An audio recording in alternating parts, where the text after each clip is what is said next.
সুপ্রিয় শিক্ষার্থীবৃন্দ, গত পর্বে আমরা 1 থেকে 5 4 অধ্যায়ে সকল একক এবং মাত্রা সম্পর্কে জেনেছি। ঠিক একইভাবে আমরা অধ্যায় 5 থেকে আমরা আবার সকল অধ্যায়ে একক ও মাত্রা সম্পর্কে জানবো। ওকে, অথবা অথবা আমার চাপের একক কি? প্যাসকেল। চাপের একক কি? প্যাসকেল। তাহলে চাপের আমাদের 3টা একক আছে। কয়টা একক আছে? এই 3টা একক আছে। হচ্ছে থিটা, তাহলে পার্ট থিটা, তাহলে কি এখানে পার্ট থিটা বুঝতে পারছো? আশা করি বুঝাইতে পারছি। এটা পরীক্ষায় আসবে। দেখো, পদার্থের অবস্থা চাপ এই অধ্যায়টা আমাদের কিছু গুরুত্বপূর্ণ সূত্র রয়েছে, সেগুলো থেকে আমরা একক এবং মাত্রা বের করব। প্রথমত হচ্ছে চাপ। দেখো, চাপের একক কি? দেখো, চাপের একক আমরা যদি জানি প্রেসার। হ্যাঁ, চাপের একক প্রেসার, ঠিক। কিন্তু আমি এটা আরো কিছু একক আছে। দেখো, পি সমান আমরা জানি কি না, চাপের সূত্র কি? এফ বাই কি? এ। আচ্ছা, এফ কি? এফ হচ্ছে নিউটন। এফ কি? নিউটন। আর এ মানে কি? এ মানে হচ্ছে এরিয়া। আমি প্রথম শিখেছি এরিয়া মানে ক্ষেত্রফল। ক্ষেত্রফলের একক কি? Metre square. মানে কি ভাইয়া? Metre square. তার মানে কি? Newton per metre square. এটা অথবা অথবা দেখো, অথবা দেখো আমার এখানে এন, এন মানে কি? নিউটন। নিউটনকে আমরা কি লিখতে পারি? Kg per metre, metre square two. নিচে লিখতে পারি কি? Metre cube. তার মানে উপরে যদি এটা চলে যায় তাহলে কেজি। দেখো, এখানে আছে উপরে কি? একটা, এটা নিচে দুইটা যখন উপরে যাবে তাহলে নিচে দুইটা নেগেটিভ হয়ে যাবে। তাহলে একটা পজিটিভ একটা নেগেটিভ, দুইটা নেগেটিভ, তার মানে কি আলটিমেটলি একটা নেগেটিভ থাকবে সূচকের নিয়ম অনুযায়ী। তাই হচ্ছে কি s ইনভার্স 2। অথবা অথবা অথবা আমার চাপের একক কি? প্যাসকেল। চাপের একক কি? প্যাসকেল। তাহলে চাপের আমার 3টা একক আছে। কয়টা একক আছে? এই 3টা একক আছে। আমার পরীক্ষা কোনটা আসবে আমি জানি না। আমার বহুপদী সমাপ্তি সূচকে অনেক সময় যে নিচের কোনটি সঠিক বলে তিনটা দিতে পারে। এখন তুমি যদি এগুলো না জানো তাহলে তো পারবা না। বুঝতে পারছো? এখন আসি, আমি চাপের মাত্রা বের করব, সেখান থেকে বের করব। ধর বলো মাত্রা এম। এম মানে কি? কেজি। কেজি মানে কি? ম্যাস। ম্যাস এর মানে কি? এম। ওকে, এম। এম মানে কি? এম মানে হলো ভাইয়া মিটার, মানে length, L T inverse. Okay, আর এস মানে কি? টাইম, তার মানে কি? T inverse 2। তাহলে M L inverse T inverse 2, এটা হচ্ছে আমার মাত্রা। বুঝছো? এটা হলো আমার চাপের। এখন একইভাবে চাপের আরেকটা ফর্মুলা আছে, যে তরল নির্দিষ্ট উচ্চতার তরলের যে চাপটা এইচ রো জি, সেটাও সেম। এখন আসলে প্লবতা বা ব্যালেন্সি বল, আমরা প্লবতা সম্পর্কে জানছি। দেখো, প্লবতা একটা কি? বল। তার মানে কি? এটা বলের একক কি? নিউটন। তার মানে প্লবতার একক কি? নিউটন। এবং তার একক কি? বলের যে মাত্রা, সেই মাত্রাটা বুঝছো? সহজ। পীড়ন। দেখো, পীড়ন খুবই গুরুত্বপূর্ণ। পীড়ন, দেখো পীড়ন মানে কি? পীড়ন মানে হচ্ছে F by A. Kind of পীড়ন, ওয়ান কাইন্ড অফ প্রেসার, একটা স্পেশাল কেজ। পীড়নের একক কি হতে পারে বলো? চাপের একক যেটা, পীড়নের একক সেটা। চাপের মাত্রা যেটা, পীড়নের মাত্রা কি? সেটা। এখন আসলে ইয়াং এর গুণাঙ্ক। কিসের গুণাঙ্ক? ইয়াং এর গুণাঙ্ক। আসলে ইয়াং এর গুণাঙ্কের ফর্মুলাটাকে আমরা শিখি। ইয়াং এর গুণাঙ্কের ফর্মুলা হচ্ছে y ইজ ইকুয়াল টু ফালু বাই আলু, মানে fl ডিভাইডেড বাই a ডাল l, a ডাল l ফালু বাই আলু। এখন আসো, এই যে l, l এর মাত্রা, l এর একক কি ভাই? l এর একক হচ্ছে মিটার। ডেল এল এটার একক কি ভাইয়া? মিটার। তাহলে এই মিটার মিটার আলটিমেটলি কাটা। তার মানে আমার কাছে এফ বাই এ থাকতেছে না? মানে কি থাকতেছে? এফ বাই এ থাকতেছে। এখন বলো, এফ বাই এ মানে কি? প্যাসকেল না? মানে পি না? প্রেসার না? তার মানে কি? ইয়াং এর গুণাঙ্ক একক আর প্রেসারের একক কি? Same, newton by metre square. Okay, মাত্রাটাও কি আলটিমেটলি সেম। এখন আসো, এই অধ্যায়ের গুরুত্বপূর্ণ একক বেই মাত্রা, যে মাত্রা যেটা লিখলাম, এই যে আমি যে এল বাই এল নট লিখলাম, এই যে এল বাই এল নট লিখলাম, বলো উপরেও আমার মিটার, নিচেও মিটার, এটা কোনো মাত্রা থাকবে? থাকবে না। আর এটাকে আমরা সুন্দর করে ফিজিক্সের ভাষায় বলি বিকৃতি। কি বলি? বিকৃতি। তার মানে বিকৃতির কি নাই? বিকৃতির মাত্রা নাই। বিকৃতির কি নাই? মাত্রা নাই। বিকৃতির একক নাই। বিকৃতির কিচ্ছু নাই। বিকৃতির শুধু আমি আছি। ঠিক আছে? 2, আপেক্ষিক ঘনত্ব, রিলেটিভ ডেনসিটি। বলো, রিলেটিভ ডেনসিটির কোনো মাত্রার একক নাই। রিলেটিভ ডেনসিটির মাত্রা বা একক নাই, কারণ আমরা পানির সাপেক্ষে। আমরা পানির যে কোনো পদার্থের ঘনত্ব ও 8 ডিগ্রি 60 ডিগ্রি সেলসিয়াস তাপমাত্রা পানির ঘনত্বের অনুপাত। দেখো, যে কোনো পদার্থের ঘনত্ব আর পানির ঘনত্বের অনুপাত আমরা করব 4 ডিগ্রি। তাহলে ধরো যে কোনো পদার্থ, আমি আমার ঘনত্ব হলো ধরো 100, তাহলে ঠিক আছে, তাহলে আমি কি লিখলাম? 100 কেজি পার মিটার কিউব লিখলাম। আর নিচে আমিও লিখলাম যে পানির 1000 কেজি পার মিটার কিউব লিখলাম। তো এখন এটা যখন আমি লিখলাম, লিখার পরে আমার উপরে আর নিচে দুইটা কাটা যাবে না, তার মানে লিখলি কোনো একক থাকে? থাকে না। এই জন্য মনে রাখবা, আপেক্ষিক ঘনত্বের কোনো একক না। এটা খুবই ইম্পর্টেন্ট, পরীক্ষা আসবে। ঘনত্বের একক হচ্ছে কেজি পার মিটার কিউব। কিন্তু আপেক্ষিক ঘনত্ব হচ্ছে যে কোনো একটা বস্তুকে আমি 4 ডিগ্রি সেলসিয়াস তাপমাত্রা পানির ঘনত্বের সাথে অনুপাত করা, বের করা। তাহলে দুটি যদি এইটা এই অনুপাত হয়, তাহলে এটা কাটা যাবে। থাকে না। তার মানে আপেক্ষিক ঘনত্বের কোনো একক নেই। বলছো আমরা নেক্সট অধ্যায়, যে অধ্যায় নম্বর 6, বস্তুর উপর তাপের প্রভাব, খুবই গুরুত্বপূর্ণ। দেখো, প্রসারণ আলফা বিটা গামা, দৈর্ঘ্য প্রসারণ সহ ক্ষেত্রফল প্রসারণ সহগ, আপেক্ষিক প্রসারণ সহগ, যত প্রকার সহগ আছে, যত প্রকার সহগ আছে তাদের একক হচ্ছে পার কেলভিন। তাদের একক কি? Per kelvin. মাত্রা কি? আচ্ছা এটা বের করি, হ্যাঁ বের করি। দেখো আমি দৈর্ঘ্য প্রসারণ সহগ যদি আলফা লিখি, দেখো ডেল এল, ডেল এল, আর এটা কি এল, হ্যাঁ আর এটা হচ্ছে কি ডেল টি। এখন বলো তো এল, ডেল এল মানে কি লেন্থ, ডেল এল মানে কি লেন্থ, তাহলে লেন্থ আর লেন্থ কাটা যায়, এককের ইয়ে কাটা যায়, তার মানে 1 বাই কি del T, 1 by del T. এখন টি মানে কি টেম্পারেচার, আমরা প্রথমেই শিখছি টেম্পারেচারের একক কি কেলভিন। এটাকে আলটিমেটলি আমি পার কেলভিন লিখতে পারি কিনা বলো, পার কেলভিন। তার মানে দৈর্ঘ্য প্রসারণ সহগের একক হচ্ছে পার কেলভিন, ক্ষেত্রফল প্রসারণ একক প্রসারণ সহগের একক হচ্ছে কি পার কেলভিন। এবং মাত্রা, মাত্রা হচ্ছে বলো, আমরা বলছিলাম টেম্পারেচারের মাত্রা, আমরা বলছিলাম কি টেম্পারেচারের কি মাত্রা হচ্ছে থিটা, তাহলে পার থিটা, তাহলে কি এখানে পার থিটা হবে। বুঝতে পারছো? আশা করি বুঝাইতে পারছি। এটা পরীক্ষায় আসবে। এখন হচ্ছে তাপগ্রহিতা বা হিট ক্যাপাসিটি। ঠিক আছে, heat capacity C is equal to হচ্ছে এমএস অথবা Q by del T. Q by কি ডেল, তাহলে কিউ নিয়ে যদি কাজ করি, বলো কিউ মানে কি তাপ, তাপ একটা শক্তি, শক্তির একক কি জুল না, শক্তির একক কি জুল। আর টেম্পারেচার একক কি কেলভিন, তাহলে আলটিমেটলি আমরা কি বলতে পারি জুল পার কেলভিন। বুঝছো? এখন আমি যদি এটার একক মাত্রা বের করতে যাই, বলো জুল, জুলের মাত্রা কি আমরা একটু আগে শিখছিলাম না এম। আচ্ছা জুলের মাত্রা কিভাবে বের করব আগে আমরা এটা শিখি, হ্যাঁ যে কোনো ধর আমি ধরো ডব্লিউ ইজ ইকুয়াল টু কি এফএস, তাহলে এফএস মানে কি এমএএস না, তাহলে এম মানে কি মানে ভাইয়া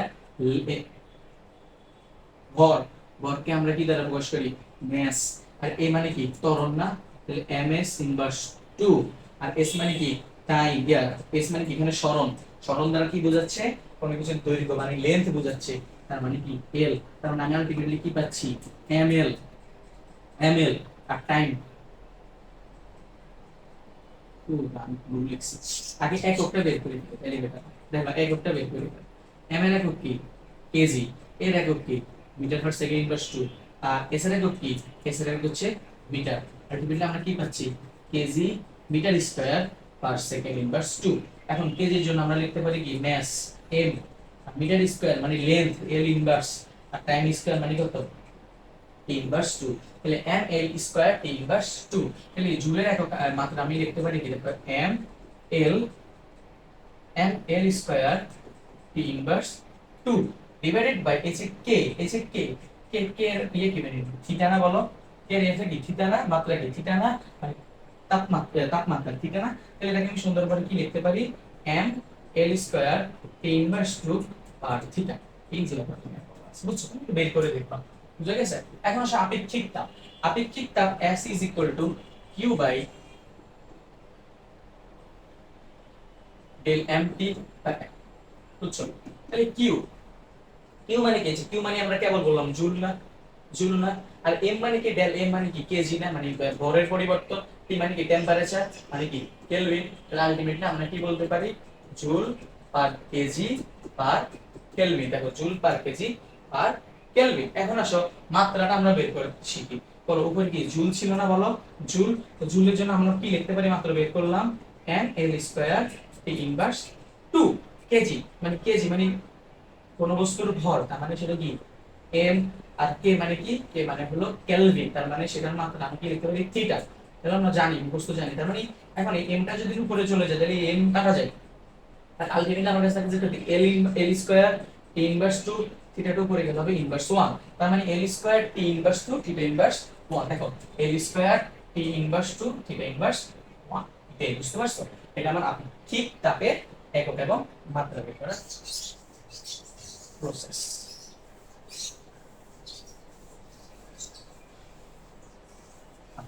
বাকি আছে কি আপেক্ষিক সূত্রতা। তাহলে আপেক্ষিক সূত্রতা হচ্ছে L is equal to Q by D M, Q by M। তো Q মানে কি জুল একটা শক্তি, M মানে কি কেজি, তাহলে জুল পার কেজি। এটা হচ্ছে আমার আপেক্ষিক সূত্রতাপের একক, বুঝছো? এখন এর মাত্রা আমরা কিভাবে বের করতে পারি ঠিক আগের মতো, আমরা যে জুলের জায়গায় M L square T inverse 2, কেজির জায়গায় M ইনভার্স 1 দিতে পারি, M M কাটা, তাহলে L square T inverse 2, L square T inverse 2 আমরা মাত্রাটা পেয়ে যাচ্ছি। তাপীয় শক্তি, হিট এনার্জি, আমরা জানি Q is equal to M S del theta. তাহলে এম, এম এর একক কি? এম এর একক হচ্ছে ভাই ভর, তাহলে ভর মানে কি ভাই কেজি। এস, এস এর একক কি? এস এর একক হচ্ছে বলতো কি? এস এর একক হচ্ছে আপেক্ষিক সুপ্ততাপ, আপেক্ষিক সুপ্ততাপ, আপেক্ষিক তাপ, এস এর আপেক্ষিক তাপ, আপেক্ষিক তাপের আমরা একক বের করলাম, দেখো জুল পার কেজি পার কি কেলভিন। আর ডেল থিটা মানে থিটা তাপমাত্রা, কোন কিছুর একটা টেম্পারেচার বোঝানো হচ্ছে, মানে তাপমাত্রার পরিবর্তন, তাহলে টেম্পারেচার, টেম্পারেচার কি কেলভিন, ঠিক আছে। তখন এটা কাটা যায় কেজি, কেজি কাটা যায় থাকে কে জুল, থাকে কে জুল। তাহলে তাপীয় শক্তির একক কি জুল। আর এটা যেহেতু শক্তির একক জুল, তাহলে মাত্রা হচ্ছে কি ওই যে শক্তির মাত্রা সেটা কি এমএল স্কয়ার টি ইনভার্স। চলো আমরা পরবর্তী অধ্যায়ে যাই। অধ্যায় নাম্বার 7, তরঙ্গ শব্দ। দেখো তরঙ্গ শব্দের ক্ষেত্রে আমরা যদি বলি যে প্রথমত পর্যায়কাল, পর্যায়কাল কি? পর্যায়কাল হচ্ছে টি সমান সমান টি বাই কি এম, ঠিক আছে। তাহলে টি বাই এম, তাহলে এই যে টি মানে তো কি টাইম, তাহলে পর্যায়কালের একক কি টাইম। টাইমকে আমরা কি সেকেন্ড দ্বারা প্রকাশ করি, তাহলে একক হচ্ছে কি সেকেন্ড। আর এটা কি আমরা টি বলতে পারি না ডাইরেক্টলি টাইম, তাহলে মাত্রা হচ্ছে কি টি।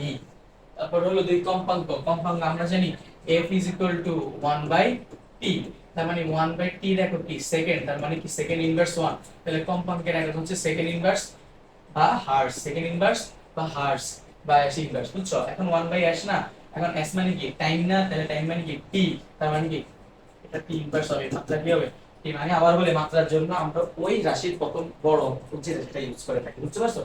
এটা আমরা প্রথম ক্লাসে বুঝাইছি। এখন আসো তরঙ্গ দৈর্ঘ্য ওয়েভলেন্থ, একটি পূর্ণ স্পন্দনের জন্য তরঙ্গ দৈর্ঘ্য যতটুকু দূরত্ব অতিক্রম করে সেটাকে আমরা ওয়েভলেন্থ বলি। তাহলে ভাই বলো, দেখো তরঙ্গ যেহেতু দৈর্ঘ্যের কথা বলা হয়েছে, তার মানে ডাইরেক্টলি বলে নাও এটা মানে মিটার, এটা মানে একক কি মিটার, যেহেতু যেটা একক মিটার, মিটারের ইংলিশ কি মিটার, মিটারে আমরা কি প্রমাণ প্রকাশ করি দৈর্ঘ্য, দৈর্ঘ্যের ইংলিশ কি লেন্থ, তার মানে কি এল। তারপর হচ্ছে তরঙ্গ বেগ, যেহেতু ডিরেক্টলি বেগ বলা আছে, বেগের একক কি বেগের একক হচ্ছে মিটার পার সেকেন্ড, তার মানে একক হচ্ছে মিটার পার সেকেন্ড। আর বেগ মানে কি v is equal to s by t, s by t, s দ্বারা আমরা কি সরণ বুঝাই, সরণ দ্বারা আমরা কোনো কিছুর দৈর্ঘ্য মাপি, রাইট। তো দৈর্ঘ্যের একক কি দৈর্ঘ্যের একক হচ্ছে মিটার, তাহলে m। আর এটা কি t মানে টাইম, টাইম মানে কি সেকেন্ড, তার মানে আলটিমেটলি কি মিটার পার সেকেন্ড। মিটার মানে কি মিটার কিসের একক লেন্থ, লেন্থ, লেন্থ কে আমরা কি l দ্বারা ডিফাইন করি, s মানে কি টাইম, তাহলে t তাহলে l ইনভার্স 1, আলটিমেটলি কি l ইনভার্স 1। তার মানে এই যে বেগ, বেগের একক যেটা সেটা বসালে আমরা তরঙ্গ বেগ এর মাত্রাটা পেয়ে যাব। শব্দের তীব্রতা এটা আসতে পারে। সাউন্ড ইন্টেন্সিটি, সাউন্ড ইন্টেন্সিটিটা হচ্ছে I is equal to P by কি A, অর্থাৎ শব্দ সঞ্চালনের পথের সাথে লম্বভাবে রাখা একক ক্ষেত্রফলের মধ্য দিয়ে প্রতি সেকেন্ডে প্রবাহিত শব্দের শক্তি, অর্থাৎ শব্দ শক্তি মানে ক্ষমতা বাই A। এখন ক্ষমতার একক, ক্ষমতার একক না ওয়াট, ক্ষমতার একক কি ওয়াট না, তো ক্ষমতার একক যেহেতু ওয়াট আর A একক কি মানে হলো কি ক্ষেত্রফল, মানে মিটার স্কয়ার, তাহলে watt per metre square, watt per কি মিটার স্কয়ার, তাহলে এটাই হলো আমার কি শব্দের ইন্টেন্সিটির একক। এখন আমার এই ওয়াটকে চাইলে আমি ভাঙাইতে পারি, ওয়াটকে চাইলে আমরা কি করতে পারি ভাঙাইতে পারি, সেটা বলবো আমরা কেজি পার সেকেন্ড কিউব পাবো, ঠিক আছে। এখন আমি এখানে যেহেতু কেজি পার সেকেন্ড কিউব পাচ্ছি, কেজিতে আমরা লিখতে পারি কি এই ম্যাস, আর এস মানে কি টাইম, তাহলে T inverse 1 M T inverse 3, এটা খুব ইম্পর্টেন্ট শব্দের ইন্টেন্সিটি। তারপরে তারপরে আলোক বিজ্ঞানে আমরা 8 এবং 9 অধ্যায় মিলে আমরা দুই দুই ধরনের সূত্র পাই, যেগুলোর জন্য আমরা চাইলে বের করতে পারি একক এবং মাত্রা। একটা হচ্ছে লেন্সের ক্ষমতা, পাওয়ার অফ লেন্স, তো লেন্সের ক্ষমতা P is equal to হচ্ছে 1 by f, 1 by কি f। এই f দ্বারা যেটা বোঝায়, বুঝছো এই f দ্বারা কি বুঝি তো বলতে পারবা, f দ্বারা বোঝায় ফোকাস, ফোকাস দূরত্ব, ফোকাস তাহলে দূরত্ব মানে কি কোনো কিছু লেন্থ বা ডিসটেন্স বের করা, তার মানে 1 by কি মিটার, 1 by m, তার মানে মিটার ইনভার্স, তার মানে কি মিটার ইনভার্স। তার মানে আমরা লেন্সের ক্ষমতাকে বলতে পারি কি মিটার ইনভার্স, তবে অথবা অথবা আমরা এটার ক্ষমতাকে বলতে পারি ডায়াপ্টার, ডি দ্বারা ডিফাইন করতে পারি কি বলি ডায়াপ্টার। এখন আসো তাহলে মিটার ইনভার্স, তাহলে আমি যদি লেন্স হিসেবে করি তাহলে l ইনভার্স 1, দেখো মাত্রা হচ্ছে কত l ইনভার্স 1। ফোকাস দূরত্ব বক্রতার ব্যাসার্ধ, দেখো ফোকাস দূরত্ব f সমান সমান হচ্ছে r বাই 2, f সমান সমান কত r বাই 2, মানে r বাই 2 মানে কি গোলীয় দর্পণ ও লেন্সের ফোকাস দূরত্ব বক্রতার ব্যাসার্ধ যেটা। তো এখন এই r দ্বারা আমরা কি বলতে পারি, না r মানে কি r মানে একক, তার মানে f এর একক কি r এর একক কি হবে মিটার, তার মানে ফোকাস দূরত্ব একক কি মিটার, বুঝছো। এখন আলোক বিজ্ঞানের একক বিহীন মাত্রা বিহীন কিছু রাশি আছে, যেমন রৈখিক বিবর্তন। আমরা জানি রৈখিক বিবর্তনের ফর্মুলাটা আমি একটু লিখি, মনে আছে পরীক্ষা আসবে এগুলো, বিশেষ করে যেগুলোর মাত্রা এগুলো অনেক সময় পরীক্ষা দিয়ে দেয়। দেখো রৈখিক বিবর্তন m m সমান সমান আমরা জানি কি l প্রাইম বাই l। এখন l দ্বারা কি বুঝাচ্ছি? l দ্বারা আমি বুঝাচ্ছি লক্ষ্যবস্তুর দূরত্ব।